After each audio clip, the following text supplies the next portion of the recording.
Welcome to the inaugural episode of Game Day Australia. You may actually know us from Cricket Today, AFL Today, or the Football Today shows in the past, but we are back for your Aussie sports needs, and it's FIFA World Cup time. I'm your host, Liam McAllion, and I'm actually joined by Socceroos' number one fan. He's still partying in the city, I reckon, or maybe he's at home, and he's been on the Fed Square outskirts. Marcus Bazzano, how you going? I'm doing very well, as is much of the country. I think it's going to be a rough morning for a lot of the country, and there were a lot of Socceroos fans still out in the city afterwards, grabbing drinks, partying, chanting. It was fantastic. We all saw the scenes at Fed Square. It was absolutely unbelievable, and I can't believe they wanted to get rid of it. I know. Yeah, they were going to get rid of it. Oh, the government just deployed us to go, oh, yeah, we're cool again. We're going to get Fed Square going. But it was absolutely pumping. We were watching the game at a pub and just went absolutely off. Do we got to get into the match day wrap? Because the Aussies won, Marcus. They did. What a game. It was fantastic. 2-0 to the Aussies. And Absolutely awesome. let's just get into the game, shall we? Well, before we get into the game, I just want to have a bit of Turkish delight because that's what the Aussies were in. Oh, that tastes absolutely sweet. I've never had a sweet Turkish delight exactly like that. That tastes amazing. I can taste the tears of the Turkish skipper. I can just taste everything. Irankunda. Get your kebab starter kits out in the home.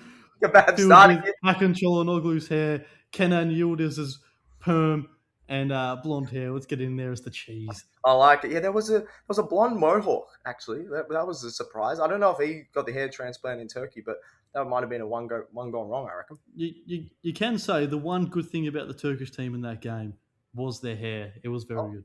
There you go. Yeah, obviously it was 2-0. Marcus, we were talking about this yesterday. Was it one of our best wins of all time?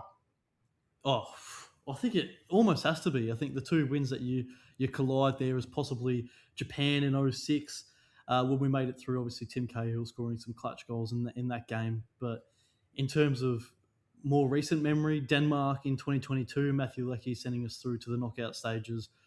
That was an incredible game. I was there at Fed Square, one of the best atmospheres I've been to for an Australian sporting sense. But this has to be up there. I think, Arda Güler, let's just put this into comparison. Arda Güler's transfer market value is around 187 million AUD. Yep. And the Aussie squad, the entire Aussie squad, is around about 140 to 150. Oh, they should be paying that to Beachy anyway. They really should be. But I just think we look so calm and controlled on the ball. And more impressively, when we didn't have the ball at our feet, I thought we were really calm. We held our shape. We got back and held our shape really well. Some fans be like, we might be playing haram ball after we got 1-0 up. But I don't think that matters. After everyone doubted us, no one's doubting us now. No. The control, I think what you just said was the main thing. I've never seen us maybe since 2006 look that calm. Like there's been a lot of times in World Cups or in big games where we might have a little stuff up here, a little stuff up there. Of course, they had a few really good chances on goal, but we just look so calm and controlled. I don't know if I've seen us like that for a long time. And maybe is that to do with just Tony Popovic, the coach, the manager, just being absolutely just that calm presence. I think so. I'm going to be honest. When he first got announced as a Socceroos coach, I was umming and ahhing. I thought, particularly after the World Cup that we just had, could we even? I don't know about you, Stats Guy. Do you like to see your international manager being Australian or from the same country? Personally, I do. But when we're probably not the biggest nation in terms of football in general, and we'd just say we could get someone else maybe, but I think it should come from your country. Like Thomas Tuchel coaching England just doesn't sit right with me. German coaching the English. Yeah. That does sound a little bit weird. But in all fairness, Gus Hiddink is one of our best national team coaches, and obviously he's not Australian. And I'd just say it was an amazing managerial performance because despite not having the players like we had in the golden generation, whether it's your Tim Cahill, your Harry Kewell, your Mark Bresciano, your Mark Viduka, Mark Schwarzer, this seems more like a team. It seems more like a team, and I think that can go a long way. We're very well drilled. We were the nation with the longest preparation heading into the World Cup, starting our preparations 5 weeks before the tournament, starting our camp. And it's come to fruition as we saw a 2-0 victory over Türkiye. Yeah, absolutely incredible. We've also got to talk about the managerial performance, starting Patrick Beach, who is a Melbourne City Australian A-League goalkeeper, over the great Matty Ryan, who was not only an amazing goalkeeper, he was great for Levante, I believe, in La Liga this season. He's the skipper. So he's dropped the skipper of Australia, the captain of Australia, and brought in the young 22-year-old. But he was absolutely incredible. He had 8 saves, an absolute brick wall. I want to ask you, Marcus, do you start him against the USA? And do you think it would be incredibly harsh to leave out someone with 8 saves? With 8 saves. Oh, 8 saves, the most by an Australian goalkeeper in World Cup history. Yeah. You can't drop a man after that. I think they'll be incredibly harsh. And look, Matty Ryan was the second best goalkeeper in the league of this season. Made the second highest amount of saves. And to drop him, especially with the comments that Matty Ryan made before the tournament as well, ain't no C word scoring against me. I love it, and I guess they won't be, because he won't be starting in goal. I would still have Patrick Beach starting in this game, in the second World Cup game against America. A few fantastic saves to keep a clean sheet for the Socceroos. Absolutely. And I saw he was celebrating all the goals. He was celebrating with Patrick Beach as well, Matty Ryan. I know he's been to a few World Cups already, but just that Australia, I feel like in general, always celebrate no matter who's on the field, who's not. Whereas some other countries, I feel like Matty Ryan's position, they would have got a bit salty. So I'm glad that all the Aussies still got around him. And like you said, it was a big managerial call from Tony Popovich, because if he conceded a goal and say we dropped a point, or we dropped 3 points, then you drop Patrick Beach for the next game, and his confidence as a 22-year-old young Australian goalkeeper goes out the window in his third start for the Socceroos, and his first start in a World Cup. It could have been very, very risky, but it was the perfect way for those 90 minutes to play out. Yeah, and we just got to respect Papa now, and he looked like a mafia man, so we're going to respect him even more in that black suit. We want to talk about Irankunda. He just showed why he can be building to that world-class status. Amazing goal, that touch, that finish, the celebration. He said his idol is Timmy Cahill. He was born in a refugee camp. He's just turned into an absolute Aussie superstar. He's our Starboy, Australia's youngest ever goal scorer, World Cup goal scorer, that is. Just incredible, Marcus. He certainly was. He was the 10th World Cup goal scorer in Australian history. We now have 11. Obviously, we'll get to it with Connor Metcalf. But he took that goal absolutely fantastically. It was all the problems were coming on the right-hand side of that Türkiye defence primarily. And we exploited that. And you can't not talk about the goal without the assist from another young gun, Okan Enschler, as well. It was a brilliant ball over the top. Irankunda with the touch around the centre half. I'm surprised the centre half didn't even try and take him out, and then all he had to do was have a smart finish at the near post. And surely, does that mean there's a Wheat-Bix sponsorship incoming? Because look at the celebration he pulled out, Stats Guy. Exactly. Tim Cahill was the Wheat-Bix kid. All the Aussie superstars you got, I think it was Elise Perry. She's won a few Cricket World Cups. She was on there. Cahill was on there. Brett Lee was on there. So maybe the next one is Irankunda, just side by side with Cahill, eating some Wheat-Bix and boxing some corner flags, I reckon. Left, right, good night. Left, right, good night. Random shout out. They're not a sponsor, not yet, but Co & Co Coffee in Port Melbourne are actually handing out free coffees. If you walk into the coffee shop and say, Irankunda, get it up here. That's like the most Aussie thing I've ever heard in my life. But they are literally giving free coffees for that. So I feel like we'll be going to Co & Co Coffee maybe after this. Oh, absolutely. You just got Irankunda. You just got Irankunda. That was just... I feel like the pressure was on him because everyone's been talking about him more than a lot of our other players, and he stepped up. Someone else that stepped up was Connor Metcalf, as you mentioned, Marcus. Absolute banger. Absolute banger. It was probably a bit lucky how the ball sort of fell to him, a little bit deflection from the Türkiye defender, but they gave him an incredible amount of space. Even if he didn't get that first ball, he was going to get it from the right-hand side from Jacob Italiano. And look, you can't afford... I know we're the Socceroos and a lot of people are doubting us, but you can't afford someone with World Cup quality and top European League quality playing in the Bundesliga, that much space. And he took his goal really, really well. He worked hard all game, playing semi out of position. Look, he was sort of a left side of a 10 and a right side of a 10, but he's primarily through the midfield. And he was fantastic to find the bottom corner there, and just the celebration was absolutely iconic. Just sliding on the knees, hang it in the Louvre. Hang it in the Louvre. Because that was fantastic. Yeah, well, his knee celebration was just as good as his goal. A lot of knee celebrations end up, you're taking a divot out of the ground, you don't slide far enough. He slid far enough. He the photos were there, the cameras were there to take the photo. So I'm giving it a 10 out of 10 for the slide as well. And I also loved Mo Torre's celebration when Connor Metcalf's goal went in, because he jumped the fence and ran in to celebrate with the Australian fans. It's the kind of passion and determination that you love to see as a Socceroos fan. Yeah, but where does it rank? Now, these 2 goals, that guy. Ooh. Where does it rank in previous Socceroos World Cup goals? Oh, that's a good question. Oh, maybe that one of these goals, because the Irakunda's goal was great as well. But you got to put Timmy Cahill's left foot banger across the volley, across his body, the volley against the Netherlands that somehow didn't win the Puskas award that year. But where would it rank? It's probably in the top few, I reckon, because we haven't scored many goals from outside the box. A lot of them have been penalties from Jedinak. We've had a few headers from Cahill.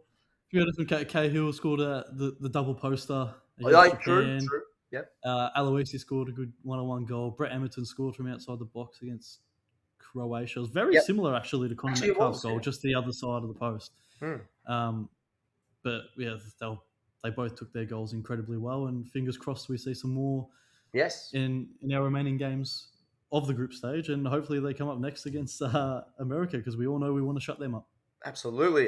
We've also got Harry. We're going to sort of talk about the defense, obviously keeping a clean sheet when Turkey had 30 shots. You had Harry Sutar, the big 198 centimeter man, 17 defensive contributions. He had 8 headed clearances. His big head could just cover the whole box himself. And we also had the 3-headed monster in central defense. Do you want to go through them? Because I don't know why Turkey kept crossing it in when you have these big boys in defense. I know, it was a very strange game plan, and obviously we were at a live site, we were a live pub, watching the game, and there were a lot of Türkiye fans, including one of our friends, and he was like, "Why are we just crossing the ball into the box when you've got these three monsters?" And the bloke up top for Türkiye is 178 centimeters. Oh, that's tall. We've obviously got Alessandro Chocardi from Parma. He's the skipper at Parma. Yep. Possibly getting a move to Atletico Madrid. Oh, this won't hurt his chances. Cam Burgess from Swansea in the Championship, obviously formerly of Ipswich, played in the Premier League for a little bit, and Harry Sutar as well, Leicester City. But he only played, can you believe it, Stats Guy? He only played 2 games for Leicester before heading into this World Cup, coming back from injury. It would have been a big ask, and puts the captain armband on, and certainly performed like that. He was fantastic. It's just there's something about the Socceroos at a World Cup. You get a bunch of so-called NPCs together, and they just work out incredibly and find their way to results. It happens every single time. Yeah, well, all those guys that you mentioned are over 6'3", 6'3", 6'4", 6'6", and a lot of commentators were thinking that we brought our basketball team over. Don't think Harry Sutar would be any good at basketball, but but the other thing about Harry Sutar not playing that, he wasn't going very well for Leicester. I think he led it in own goal. He was struggling a little bit. Then he had the injuries and things like that as well. But when he plays for Australia, it just becomes a superstar. Well, actually, funnily enough, in his first game back from his ACL injury for Leicester, obviously when they were already relegated, he was awarded man of the match in his first game back from an ACL injury for Leicester in the Championship. So, look, it's still a big ask, only playing 2 games and then, coming over playing a big system. But I think it just suits him. But the one thing I didn't like about the Socceroos, especially with these 3 beasts at centre-half, is our delivery from corners wasn't fantastic, I believe. Floaty. They were very floaty, very loopy. The Türkiye goalkeeper came out and claimed it a couple of times. He could have even punched it.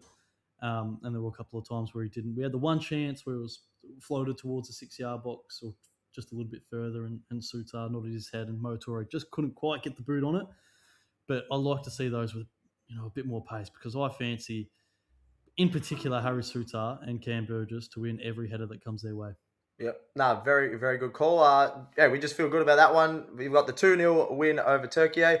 And this was after the whole week or the last month or the last year or years and years to come of people just doubting Australia. Plenty of people thinking the Aussies shouldn't have even rocked up at the World Cup. We'll start off with America. Now, they had a great 4-1 win. I was actually very impressed by them. But some of their pundits and past players don't know what the hell they're talking about, Marcus, if you want to read through some of those. They really are. There's so many that we can name out, and they're pretty much all from the same bloke, Mike Greller. Oh, he's We'll just read out the 1 or 2 that we have got here from the US pundits, and he says, "I don't recognise any Australian players. What are they drinking over there? They have no shot of doing anything at that World Cup.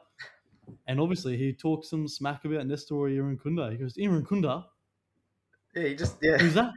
Well, Like he said, he said he liked him. He watched him. He likes the way he plays because he obviously watches the championship. yeah. He's a pundit for the championship. But he's like, seriously, like that all you Well, got? I love how he said he didn't recognize any of the players, then said he likes some of what Irankunda does in the championship. So he does recognize one of our players, at least. Yeah, he's very much. He does his job very well. He knows what he's doing. All the A little Aussie quick fans grabber. out there, is he maybe the Kane Corns of the That's a good shout, actually. He looks a football, little bit American similar to football Kane world? Corns as well. He does. But well, Irankunda shut him up and scored a goal in the first half. So just let your football do the talking on the pitch. Yep. That's about it. So we'll go from one American pundit to the next, both of which their comments now are looking as good as their receding hairline. Oh, bang. Landon Donovan said, "Thanks for coming, Aussies, with your smug coach," because Tony Popovich, as soon as the group stage was announced, he goes, "We're satisfied," which Yeah. I know. And he goes, "You can go back home when your Qantas plane." Yeah, where's that going? Qantas plane home. And honestly, they think they have a chance to go really, really deep. It's so funny. Obviously, they played well in their first game, but even in the lead up to their World Cup, yeah, they think they can win. some of their results weren't too crash hot, and they haven't been fantastic under Maurizio Pochettino so far. But I think the way that Paraguay played in the opening game of the group, it played into the USA's hands perfectly, and we're not going to play like that. No, not at all. Not at all. We go from one cocky country of the US to the next, and they may have changed their country name, but they haven't changed their stubborn attitude, and that is Türkiye. Their captain and a few other players, I don't know what the hell they're doing here. Their captain, Kalanoğlu, actually, I might read this one out. I think he said, this is before the game, the day before the game, "I think we dominate tomorrow. We have more quality and a more talented team, so we'll see what happens tomorrow." And he didn't say, "We'll see what happens tomorrow," like, "Oh, like, we'll see that we're playing a good side." No, he sounded very cocky in the way he was saying this. And then he had this to say after the game, which was very, very surprising. Turkey had a more talented team that you would dominate this match. What went wrong for you? And were you surprised by Australia's performance in talent? Which we dominated? No, I think you did it on possession, sure. I'm not at the same. I don't think they're the same like you. Because everyone said that we dominate today. Australia was just behind and defending with 2 long balls and they scored. So it's our mistakes. Now, Marcus, he's just lost and he's saying, "But we did dominate." Well, the scoreboard doesn't reflect that when you're not scoring any single goals. What is he doing there? I think he's just looking at the stats a little bit, stats guy, because he wasn't afraid to double down. And of course, the stats will back him up when they have 72% possession, 30 shots. They never really look like scoring. No, they had a free kick, a save onto the post, which, that's not a genuine created chance. Obviously, They had one that came in around the 6-yard box. Probably should have scored that, but it was straight at Beachy. But the stats just they lie. They definitely lie. And it's also 2-0. Like we held back. We let you have the ball. Yeah, we're 2-0 down in it. We were paying on some bookmakers $6 to win that game. We come out, we get a 2-0 lead. Of course, we're going to take that and start just parking the bus a little bit. We'll send up the bricks on the goal line. But he wasn't the only Türkiye player to have some words after the game as well. Arda Güler, the Türkiye star, probably the best or second best Türkiye player. Mm-hmm. He said, "Australia punished us, but we had some handball decisions that didn't quite go our way." Oh, get stuffed, which in the context of the game could have changed things. Oh my God. I don't know what planet you're thinking of when you think that's a handball, when you fire a shot from 2 feet away from him, hands down by his side. And I think they're just all a bit salty, but they got 2 games to fix them. Well, that's the other thing. If you think you're the most dominant team, then try and get a goal without appealing for handball. How about that one? And like you said, we were talking yesterday, his hand was literally by his side. So, definitely wasn't a handball for me. Anyway, they were the doubters. We could have gone on for 2 days talking about the Aussie doubters. And now we face one of them on Saturday at 5 a.m. We do that. Actually, I don't want to win a game more probably in any sport right now than this game against the USA, which is up next. So that's what we're going to cover. The early USA match prediction. Who you think changes in the lineup for Australia and things like that. Marcus, do you want to start us off? It'll be very harsh to make some changes early on. I thought Metcalf was great. I think you continue with that front three. Mo Toure, he did hold the ball up well, but he also, he looked a little bit rusty. Obviously, he missed a training session or two in the lead up, and was injured towards the latter stages of the championship season with Norwich. But I think you still stick with those front three. The midfield, I thought Aidan O'Neill was great. Okonengsler was obviously, we talked about him earlier. He was fantastic. Another father-son to play for the Socceroos. Yes. And then you look at the defence. The only change you could, from an outside point of view, make is Matty Ryan coming in for Beach, but you just can't drop Patrick Beach at the moment. Oh yeah, I wouldn't be surprised if the starting lineup doesn't change at all, because it worked really, really well, especially the defense. Like, they're just going to be one of the best defenses in the group at the moment if you just hold back like that. But I wouldn't be surprised some of the subs change. You got Valpardo. I know that a lot of Aussies aren't sure about him being in the squad, but he's a good player. He might come on. We had a lot of the A-League players come on and others didn't. So, and it worked. Yeah. I wouldn't be surprised. It sort of showed our depth that we didn't probably realize we had.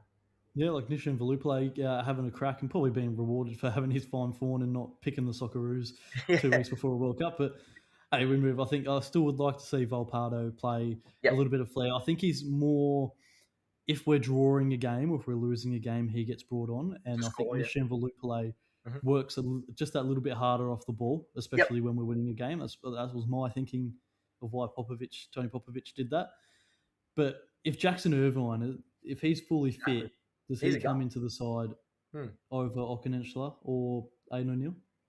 If you asked me that before the start of the game, I would have said 100%. But they played so well. I maybe just don't change a winning formula. And I did like the way, we're one of the youngest teams in the World Cup, one of the youngest squads.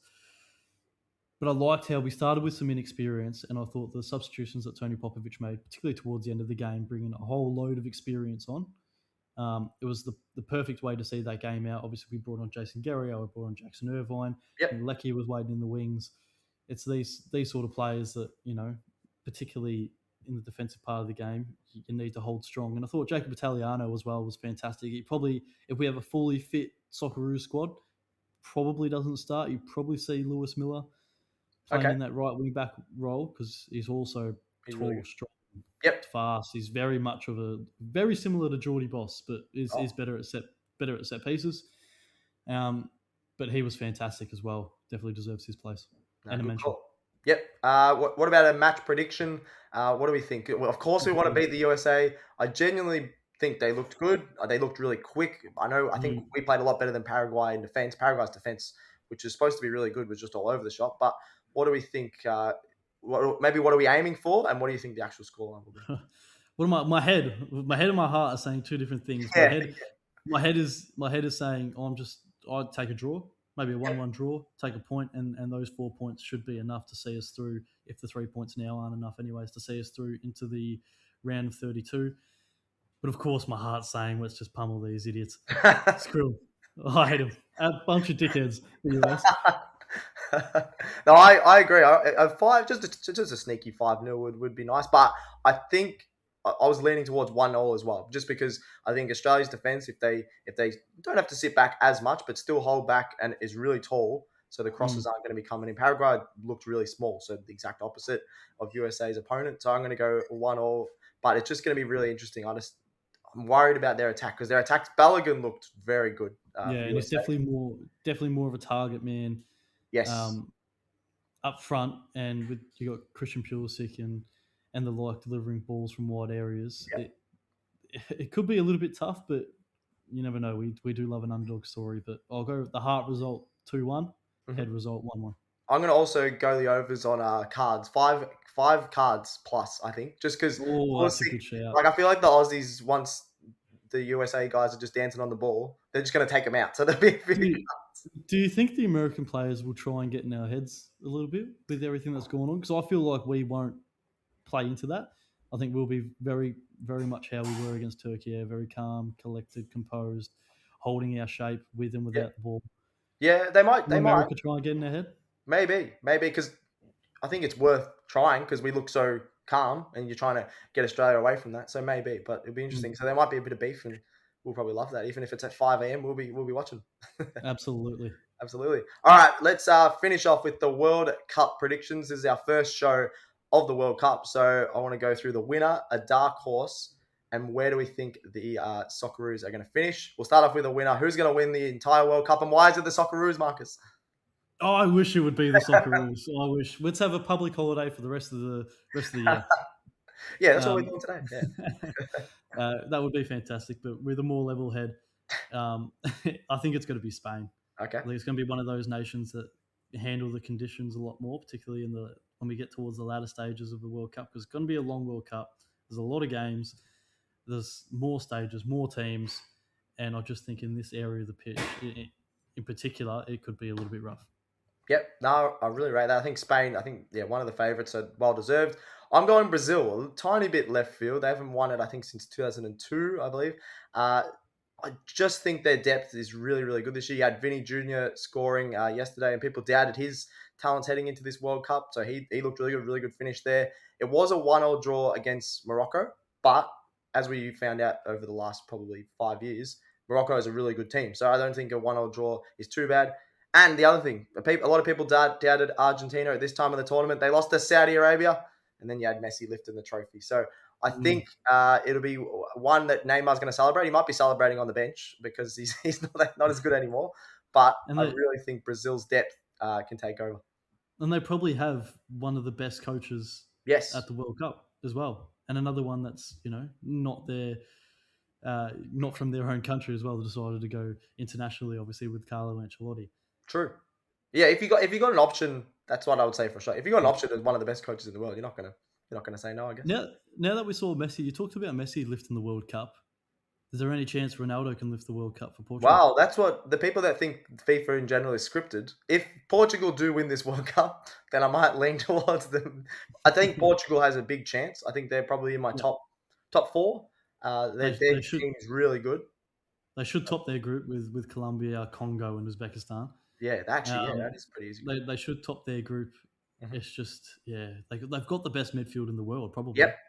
With Bruno Fernandes, João Neves, and Vitinha. That is crazy. So let's say if Cristiano Ronaldo's ego plays a part, because they're still going to start him, aren't they? I remember the last World Cup, they didn't for a few games, but we'll have to wait. If he starts every game, I don't think they win it, but that might be a bit controversial, but we'll have to wait and see. But who's your dark horse, Liam? Dark horse. I've got the kit in the background. I'm not sure if it's going to be there on the edit, but I've got Japan. I just love watching Japan, whether it's the women's, the men's, any type of World Cup. Just put your TV on to watch Japan. They always play attacking. They've got every single guy, I reckon, could have at least 80 pace on FIFA. They're just so quick. They had a really good 2-2 draw. I thought the Netherlands are a very good team, especially even their defense is supposed to be really good. And they got 2 goals against them. So I'm going to say they're my dark horse. They were my dark horse before the game this morning, and then they got a draw against the Netherlands. So, yeah. Is that a Maeda Celtic top? Wow. No, it's actually, fine. It is, There's no one on that. And Matoma's on the back of my Japan top. I got there when I was over there, but he's sadly injured. So I wish he was playing, but I love watching him, and I love watching Japan. Yeah, they're just so well. Japan, they're so well drilled. But I think similarly, I think the way Japan will be able to handle the conditions, I think AFCON finalist Senegal could also be a slight dark horse. Look, they got a bit of a tougher group, but I do fancy them to get out of their group. They've got France, who look, they're probably up there with the World Cup favourites, if not World Cup favourites. Iraq, which they should win, and then Norway, who I think, despite having Haaland and the like, might struggle in these hot conditions. True. Whereas the Senegalese will have that down pat, and obviously they have a very strong squad as well. They're one of the powerhouses in Africa, in African football, and I don't see why they can't go, decently far in this tournament. No, I really rate that. Yeah, and then there was obviously that controversy in the AFCON final as well. But Morocco, probably want a bit of revenge and can get a few wins here.